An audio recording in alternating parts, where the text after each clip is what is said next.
everyone. Let's just have a quick review for everyone before your P1 examination tomorrow. So let's just have a discuss for moment of a force. So we have here again the definition of moment. So moment is the ability to produce a twisting effect. So ano nga ba ulit ang ating formula for our moment? So ang formula natin sa moment is M is equals to force times the perpendicular distance. We have here the definition of each letter para sa kanilang representation. So, let's discuss also kung paano natin napapalabas ang mga units ng ating moment. So, discuss muna natin ano nga ba yung mga units natin for force. Hindi po ba meron tayong Newton, kilonewton, and pounds? So, yun yung mga commonly used na units for our force. How about the perpendicular distance? We have here the moment, the meter, the millimeter, inches, and feet naman. So, wag po kayo malilito sa meaning ng D natin, which is the perpendicular distance, dahil yun lang po yung representation natin kung anong distance ba yung kailangan nating kunin. So, as I have said, i-discuss din natin dito. So, for example, we have here, gumamit tayo ng Newton as a unit ng ating force and meter as a unit ng ating distance. So, ang kanyang kakalabasang na sagot or unit ng ating sagot will be the Newton meter. So, I think hindi naman nabago ang lahat sa paggamit ng ating mga units. So, for example naman, ang magkasama is Newton sa force and then mm or millimeter sa distance. So, yun lang din po yung lalabas na sagot. Newton per millimeter. We have also possible din si kilonewton per meter, si kilonewton per millimeter, and yun po yung mga tinatawag nating mga metric unit. And also, we have for our English unit na possible is pound per inches or pound per feet. So, we have here our example. So, erasin ko muna yung ibang part dito. Okay, so first, from the given set of system shown, which of the following gives the resultant of the force system? We also have which of the following gives the angle that the resultant makes with the horizontal? And lastly, compute the horizontal distance from the origin where the resultant intersect the x-axis. So, meron po tayo dito ang ating figure. Actually, nagawa ko na siya nung umpisa kaso wala siyang sound. Therefore, meron lang mga sulat ito but then i-discuss pa din po natin isa-isa. So, unahin po natin yung pinapahanap na resultant. So, ano nga ba yung resultant na pinapahanap muna? So, we have here yung mas maayos na drawing ng ating figure para mas malinawan ng lahat. So, ilisin muna natin yung iba dito. Yung mga iba lang naman. Okay, so, ano nga ba yung meaning ng resultant natin? Hindi po ba si resultant is yung ating total or combined effect ng ating force? So, ngayon, paano ba natin mapapalabas si resultant? Hindi po ba kailangan muna nating i-compute ang resultant ng x component natin at ang ating resultant of y component? So, unahin muna natin si resultant of x component. So, we have here yung ating pinaka-formula na gagamitin. We have the Rx is equals sa summation ng Fx or summation ng F cosine theta x. So, para hindi lang po tayo malito kung saan po ba nanggagaling lahat ng ating mga solution. Okay, so unahin po natin si forces na 42 Newton. So, we have here our vertical component and the horizontal component. So, sa ating horizontal component, we have the 42 cosine 33, which is positive because acting to the right po ang ating force, which is ito. Next po natin is si ating force na 34 Newton. So, I hope na susundan ninyo yung aking cursor. So, sa ating 34 Newton na force, we have here ang ating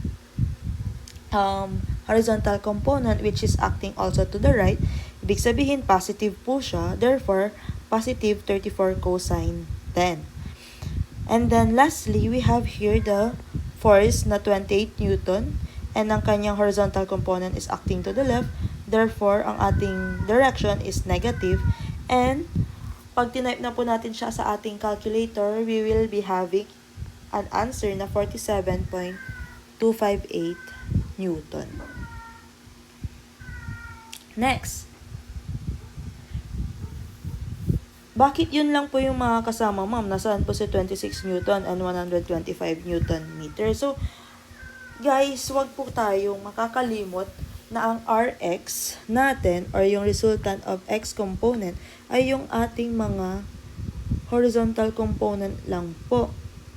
Yung mga acting to the right or acting to the left. Okay? So, next po, we have, continue po natin si Ry. So, sa ating Ry po, so, iusog ko lang muna itong last number. So, sa ating Ry po, same with the process ng ating X component. Ang hahanapin lang po natin is si resultant ng Y component, which is yung mga vertical forces or vertical component lang po. Ano nga po ba yung mga kasama sa vertical component? We have here the 42 sine 33. Positive kasi upward siya. Ito po siya. Sorry. Ayan. We also have the 34 sine 10 kasi negative siya kasi downward siya. We also have the 28 sine 40. Positive because acting upward siya. And also our 26 Newton na acting upward. Ma'am, bakit wala pong theta si 26 Newton? Wala po siyang theta or wala po siyang angle kasi po straight po yung vertical force natin sa 26 Newton. Hindi po siya katulad ni 42 Newton, ni 34 at ni 28 na ang mga given po is mga resultant force. Si 26 Newton po, talagang vertical force lang po talaga yung binigay. So, wag po kayong malilito sa mga ating given. Okay, so i-compute po natin to sa ating calculator. Lalabas po yung sagot natin na 60.969 Newton. Ma'am, bakit po si 125? Saan nyo po sinama? Hindi pa po natin kasama or isasama si 125 Newton meter kasi po hindi na po vertical or horizontal component si 125 Newton meter. Ano na po ba siya? Si 125 Newton meter is isa na po siyang moment. Therefore, hindi na po natin siya kailangang isama sa horizontal or vertical component. Okay, so proceed na po tayo sa ating resultant with our formula na R is equals to square root of Rx squared plus Ry squared. And then, substitute lang po natin yung mga nahanap nating value. Therefore, mapapalabas na po natin yung sagot na ating resultant, which is 77.14 Newton. So, I hope nakakasunod po tayong lahat sa ating review. Okay. So, next is, ano pa po ba yung pinapahanap sa atin? Which of the following gives the angle, so angle daw, that the resultant makes with the horizontal? So, kapag ganyan po yung tanong, guys, wag na po kayong malilito and paulit-ulit lang po yung mga tanong dyan. Pag angle of the resultant makes with the horizontal, theta x lang po yung pinapahanap dyan. Which is, ano po yung formula natin sa theta x? Ang magagamit po nating formula is that tan theta x is equals to Ry over Rx. And then, transpose lang po natin si tan sa kabila, magiging arctan times Ry over Rx. Substitute the value na nahanap natin, we will be having our answer 52.290 degrees. So, I hope lahat po kayo nakakasunod na po kapag components. Guys, ito na po yung pinakamadaling topic and ito na po yung pinaka-foundation nyo po. So, I hope alam nyo na po kung ano yung mga meaning or terms na ginagamit natin sa ating components. Panangasiyo lang. Components lang po ito. Resultant lang po ito. angle lang po ito. Sana po alam nyo na pong mag-solve ng mga ganitong problem. Sayang na din po ang 5 points at 5 points, ang 10 points po na pandagdag sa inyong mga score. So, ayun po. Continue po tayo. Compute the horizontal distance from the origin where the resultant intersect the x-axis. Guys, kapag ito po yung tanong, compute the horizontal distance where the resultant intersect the x-axis, ang pinapahanap na po dyan is yung x-intercept natin or yung tinatawag na IX. Paano nga po ba natin mahanap si IX? So, iuusog lang po natin itong nagawa ng solution.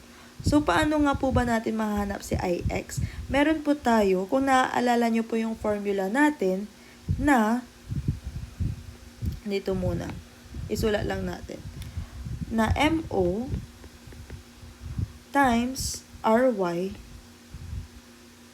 MO is equals to RY times the x-intercept. So, I hope naaalala nyo itong formula na to. Na-discuss na po natin yan sa ating unang discussion. So, paano po natin mapapalabas or magagamit yung ganong formula? So, first po, kailangan po muna nating mahanap yung value ng ating moment or yung momentum sum na tinatawag. So, paano po natin mahanap ang ating momentum sum? We have here our formula na force times distance and our assumed direction na clockwise positive. So, nilagay ko lang po dyan, assumed direction. Para po, wala na magme-message na, ma'am, yung nakasanayan po namin is clockwise, counterclockwise positive. Okay lang po ba yun? Hindi na po natin kailangan ulit-ulitin. Okay lang po kasi po ang direction sa moment ay isa lang pong assume. Okay. So, ngayon, let's identify kung ano po ba yung mga kasama natin sa ating momentum sum. So, first, let's have here our 26 Newton. So, iikot po siya sa ating origin. Nasaan po ang origin? Nandito po. So, sundan nyo lang po ang ating cursor. So, 26 Newton po, iikot po siya sa ating origin, which is iikot po siya pa counterclockwise. And based sa ating assumed direction, it is negative 26 times yung kanyang distance, which is mula po dito, iikot po sa papunta sa O, or origin 1, 2, 3. Ayan po. So, we have here the 3 meter. Next po is we have the 28 cosine 40. For our vertical component, meron po ba siyang distance? Wala po. Therefore, wala po siyang moment or hindi po siya makakaikot. Next po is we have yung horizontal component na 28 Newton. Makakaikot po ba siya papunta sa point of origin? Yes po. And paano po ang kanyang ikot? It's counterclockwise. Ayan po.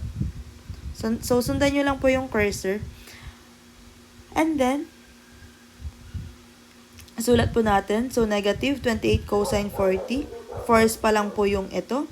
And then, yung distance po niya, so mula po dito sa kanyang tail, papunta po sa O, will be 1, 2, 3, 4, 5. So, meron po tayong 5 na distance.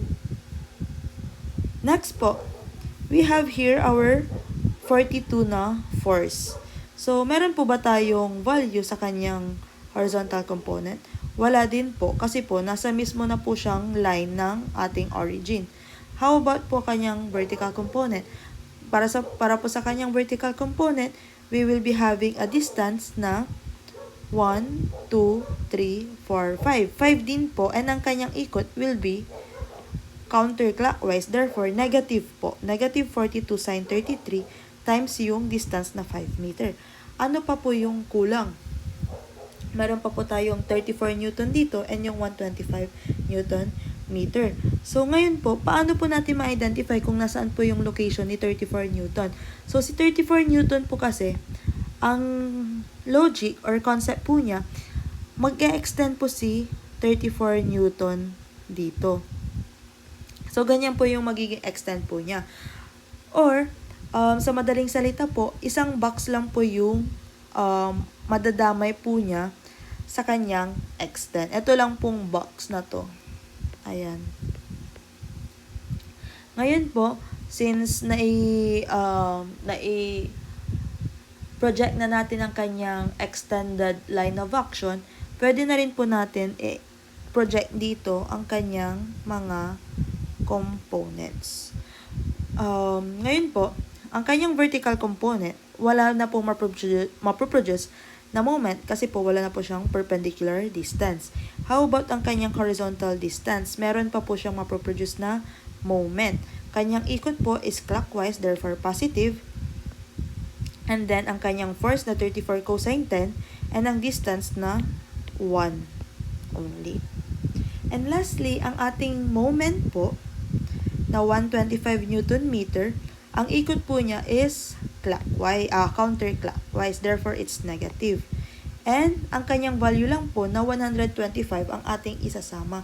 Bakit po? Kasi po si 125 po is already a moment. Kasi po based po sa kanyang unit, we already have Newton meter. So kung makikita nyo po kasi dito, so meron po tayong si force na 26 which is the Newton and yung distance niya po is meter. Therefore kapag pinag-multiply or pinagsama po natin to, ang magiging unit niya na po kasi is Newton meter. So, lahat na po sila is consistent sa kanilang mga unit. And therefore po, huwag niyo pong kakalimutan na si 125 Newton meter, always po siyang kasama sa ating momentum sum. Okay. Isasama lang po siya sa momentum sum, hindi pa po siya yung value ng kabuuang moment. So, yun po yung tatandaan nyo. Kasi meron yung mga iba, ginamit na nilang value ni MO is equals to 125. Yun na yung sinubstitute nila. So, hindi po. Kasama pa po siya sa idadagdag sa ating momentum sum.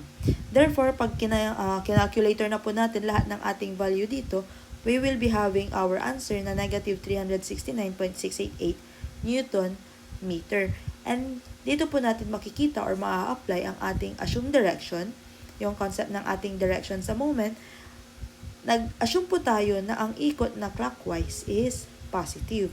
Pero ang nasagot po natin or na-provide na answer is negative. Therefore po, mali po yung assumed direction ng moment natin. So, ang ikot po pala ng ating moment is counterclockwise at hindi po clockwise. Yun na po ba yung sagot? Hindi pa po. Kasi po, ang hinahanap is yung x-intercept or yung horizontal distance nga po na nag-intersect sa x-axis. Therefore po, as I have mentioned a while ago na meron po tayong formula for that, yun na po yung formula na gagamitin natin para hindi na po tayo mahihirapan na gamitin ang mismong triangle figure natin. So, we have here our formula MO is equals to RY times the x-intercept. Substitute lang po natin ng value. Yung moment, which is hindi nyo na po kailangang isama the direction kasi nag-provide lang po siya kung paano yung ikot ni moment. So, 369.688 is equals to yung value ng ating RY, which is 60.969 times the x-intercept. So, using our calculator, mapapalabas po natin yung sagot na 6.064 meter. So, paano naman po ma'am kapag ang tinanong po is horizontal, compute the distance where the resultant intersect the y-axis. So, pag ang tiyatanong or dito is y-axis na po siya, ang gagamitin na po natin na formula is MO is equals to RX times IY. So, si RX naman po, ang papalit naman po natin dyan is yung value ng ating X component. So, I hope everyone, you guys can answer our P1 examination tomorrow. Since, guys, purely ganito lang po yung mga concept, huwag nyo lang po kakalimutan kung ano po yung mga kailangang kasama sa ating mga horizontal component, vertical component, and ating sa momentum sum. So, I hope mabigyan po kayo ng isang malinaw na sagot sa ganitong discussion. Dahil alam ko po na sa inyong quiz 2, medyo marami pa po talagang hindi nakasagot ng mga ganitong klaseng problem. So, ayun lang. I hope you guys have a great study and good luck for your P1 examination tomorrow. Ayun lang. Thank you.